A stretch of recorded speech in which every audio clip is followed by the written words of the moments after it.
Hey everybody, and welcome back to Lindsey's Little Library. So we're here today because it's the end of August. So it's officially September. So I need to give you my August wrap up. I literally wrote September down. Oh my goodness. August wrap up, not September. We'll get there. Anyways, I read 9 books in August. I will take that and run with it all day. So pretty happy with that. Pretty good mixture of audiobooks, ebooks, books I've owned, books for book clubs, one from the library, kind of all over the place. And I like it when I can get a variety of books read. Really just trying to get books off my bookshelf at the moment, which if you haven't checked out my Pinko shop in a while, there's some new books I put on over the weekend. So go check that out. I'll leave that link below as well. So first book I finished in August. I want to say it was like the first day or two in August. I listened to The Secret Book of Flor. This is by Patty Callahan Henry, which I've read another book by her. Definitely enjoy her as an author. This was a 4-star book for me. I love the audio, and the production of this book was done really, really well. It was super engaging. I didn't have a problem staying engaged or focused on it. This one mainly, and I'm looking at my notes so I don't forget, mainly takes place in England during World War II. And it follows 2 girls who are sent to the countryside during kind of, what did they call it? I can't think of the word, where they had all the kids kind of go to the countryside for safety reasons. During that time, there is a story that is told between the sisters, only being told between the sisters. A tragic event happens at that point in time, and we go from there. We also have present day, or not present day, but in the future, we have our character who, it's one of the girls, and she's older, and she came across some evidence that potentially means that what she thinks happened with her sister didn't really happen with her sister. So really enjoyed this book. The storytelling and fairy tale aspects of this book was fantastic. There was a bit of some issues with the romantic storyline that was included in here. Just one moment there would be issues between the two for something, and the next moment a similar situation would happen and that wasn't a problem. I don't know. It felt like it was a little forced in there. But overall, really great read. Really enjoyed it. I would recommend it. Audio was fantastic. All right, then I picked up The Life We Bury by Ellen Eskens, which you probably heard me talk about not that long ago for 5-star predictions, but this was 5 stars.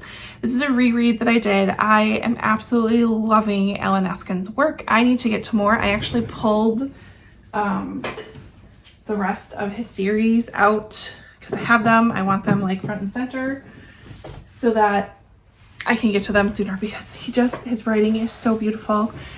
This follows college student Joe, and he's given an assignment. He basically has to write a biography of somebody, and he doesn't really have family. He's not really sure who to pick or who to talk to. So he ends up getting in touch with a nursing home, and they agree that one of their patients there would absolutely enjoy this project and helping him with this project. The thing is, Carl, the patient Carl, is currently in the nursing home because he is on medical probation. He is basically at the end of his life, and he spent the last good chunk of his life in prison for murder. So Joe starts getting into the story and what happened, and we start uncovering this bit of a mystery. And it's so good. It's a bit of a hard read. I'm going to tell you that. There's definitely some stuff in here that if you're not, you look up some trigger warnings for sure. But it's such a fantastic book. There are parts in this, and of course I didn't mark them, but there's lines in this book that they're just beautiful. I love it. I can't gush about it anymore. It's awesome. Next one I picked up was for book club. It was Ordinary Grace by William Kent Krieger. I gave this one 4 stars. This one is one we borrowed from the library because our library does this really cool book club collection. So certain books, they have multiple copies, and it's specifically for book clubs to check them out, which I love. I think it's an awesome thing. I think every library should have that. This one was, I'm not sure. I'm sad that this was my first William Kent Krieger because I feel like he probably can do a little bit better of a job than what Ordinary Grace was. I did still enjoy it.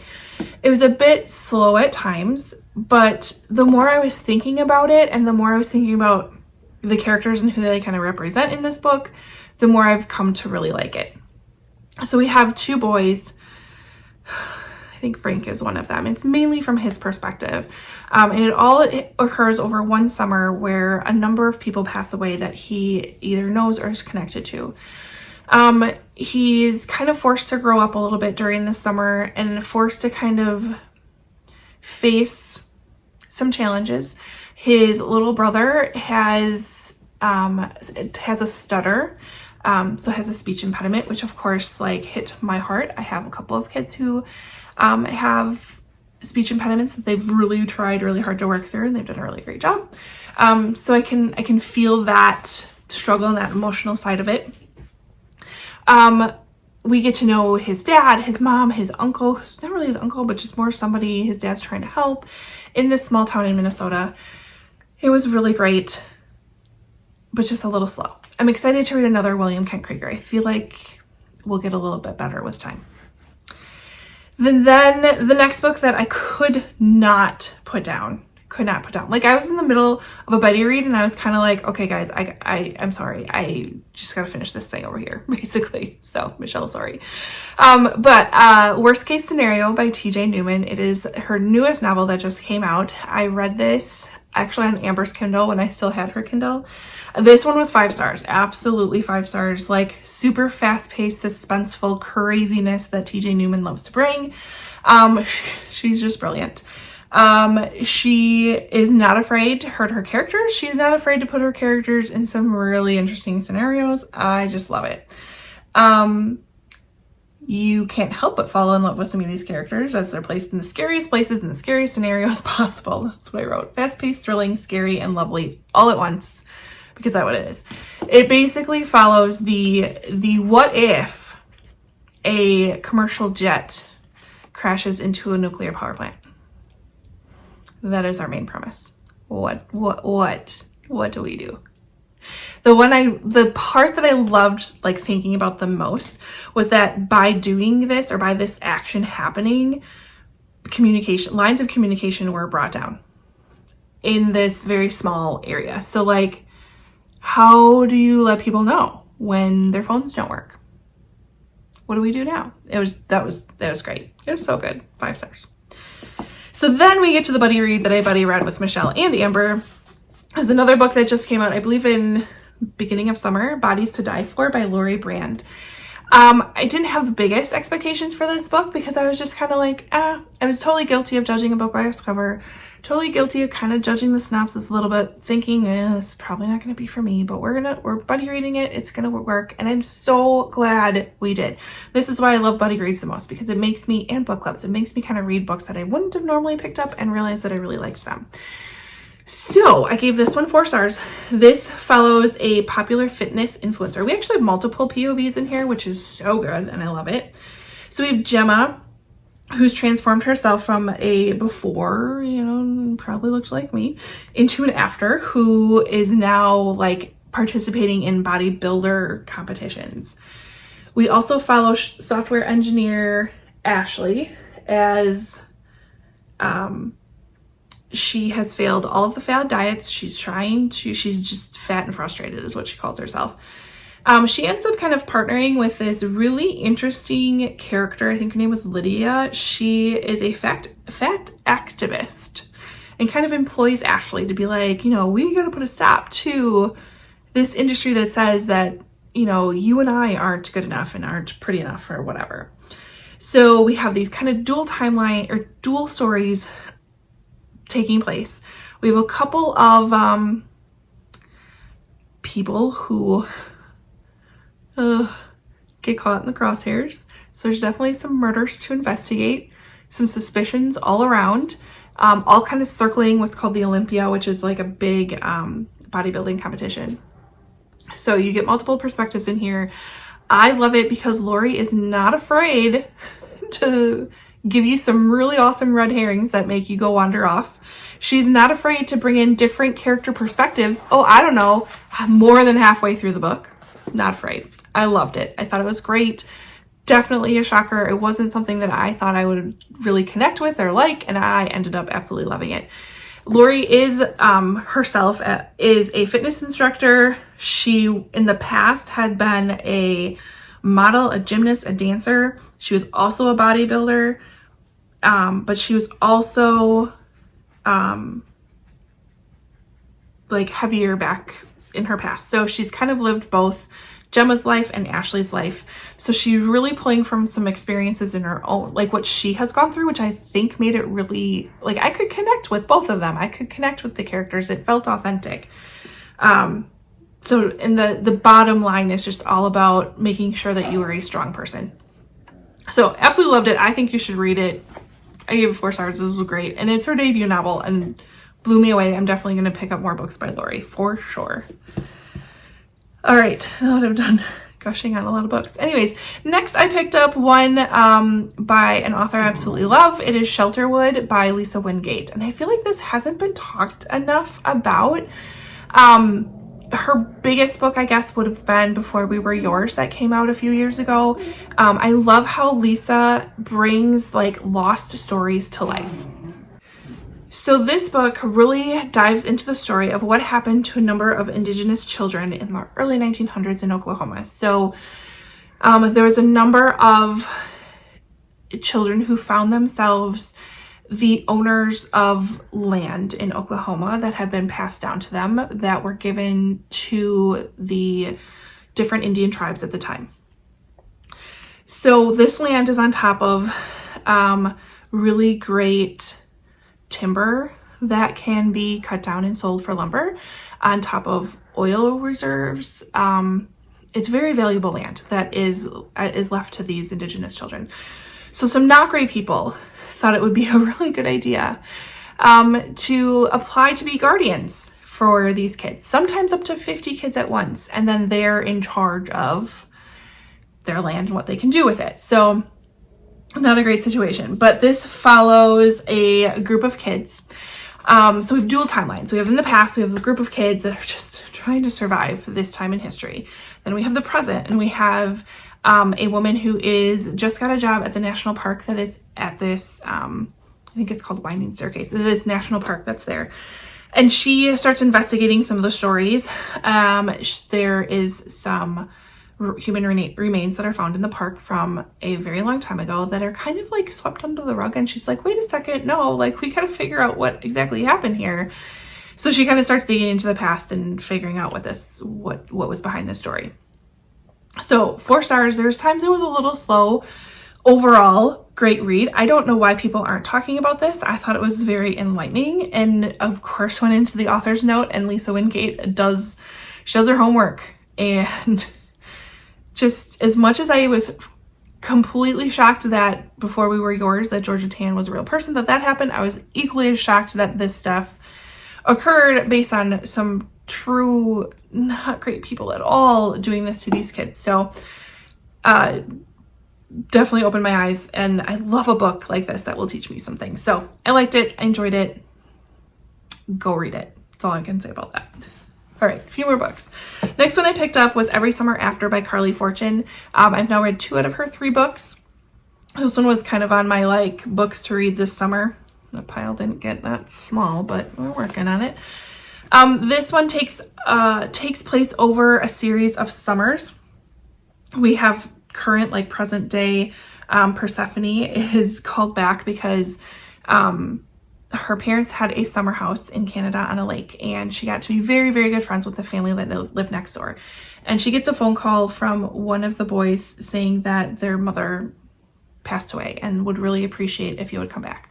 She hasn't been back to this lake. She hasn't seen, I think his name was Charlie or Sam, in a number of years. They used to be as close as you could possibly get, and then something happened and it kind of fell apart. So we go through present day, her going back to this place, and then we go back in time to kind of learn over a number of summers what exactly happened between them. So I enjoyed it, and 3.75 is kind of what I gave it. I think I had higher expectations for it. It just was a little shorter than, it just fell short for me. Enjoyed the story. It was fine. It's a good palate cleanser, but I feel like it's a little forgettable. So again, if you're liking a summery vibe, it definitely had summer vibes. It made me want to just go sit by a lake. Like, that was for sure there. Definitely some steaminess between the two. You can't help but fall in love with the characters. It was there. It was just okay for me. So I enjoyed it, but it was good. It was fine. Not everything can be fantastic, right? All right, then I picked up Kill for Me, Kill for You by Steve Kavanaugh, another 5-star prediction. I gave it 5 stars. Definitely a unique take on the movie Strangers on a Train. So kind of, it pulls you in absolutely from the very beginning. You can't help but enjoy the characters and like the characters and root for the characters, because you find these two characters who meet each other at a grief group, and both of them, they did not get the justice that they felt was coming to them. So they're basically like, well, I'll take out your person if you take out my person. And of course, it's never as easy as that, or it's never as simple as that. And Steve Kavanaugh takes you on a wild ride, and it's so fantastic. But I loved it. Absolutely would recommend. 5 stars. Loved it. And then over the Labor Day weekend, I had just enough time to squeeze in one more little book. I read Fahrenheit 451, finally, by Ray Bradbury. This is a classic that is a book about banning books. Not typically a classics reader. I'm not. I want to be. It's just not in me. I gave this 4 stars. I have been told a number of times, and honestly, at like every reading retreat, Emily tells me all the time that I need to read Fahrenheit 451. So I finally did it. You're welcome, Emily. The thing that blew me away the most is how relevant this still is today. That, like, I was like, wait a second, like what? Oh, so I love how Ray Bradbury puts you in this world where books are basically obsolete. In fact, firemen are now go and burn books. That's their job, is to go burn down houses that people have books in, because we don't need it anymore, because we have all this technology that can just tell us everything. Again, written in the 1950s? It's so relevant. There's a couple parts in here that I connected with.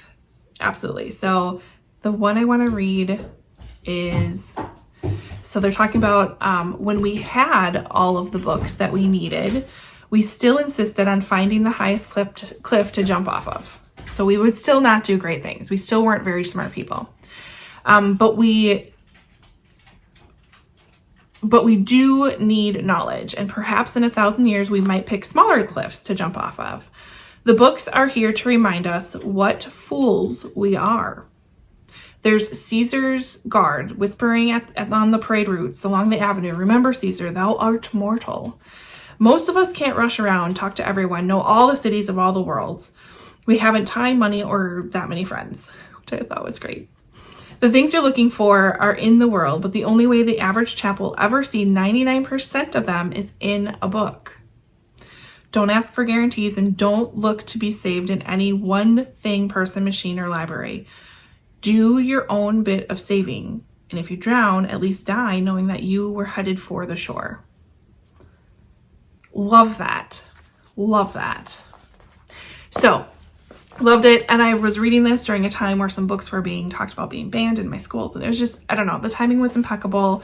The messages in here are impeccable. It was beautiful and fantastic, and I loved it, and I love books. So, anyways, those were the 9 books that I got to. I can't believe I read that much in August. That's crazy. Pretty decent reading month. Got a lot done. Favorite, probably, I don't know. Worst case scenario was absolutely one I feel like my friends would love. And then I'm really glad I read this. This was good. There were weird parts, I'm not gonna lie. There were parts where I was like kind of struggling with the way it was written. But then all of a sudden we get to a part where I was just like blown away, and it was beautiful. So all in all, 4 stars, absolutely. So what's coming up next? I have a couple of books that I'm still in the middle of. I'm really hoping I can finish Resisting Happiness. I just haven't been picking it up lately because it got buried under some paper. So we're gonna pick that back up. And then I have to read Icebreaker for book club. I'm not sure. I'm a little scared of this book. I'm not gonna lie. So that's on the agenda, and then kind of whatever else I decide to pick up. So we're definitely getting close to some spooky season, so I'm hoping to get some good ghosty vibes going and witchy books going. But you know me, I don't really put together a TBR unless I absolutely have to. So if any of these books, have you read any of them? If you want to chat about them, absolutely comment below. I'd love to talk about books. Otherwise, like, comment, subscribe, and all that fun stuff. And I will see you next time. Bye.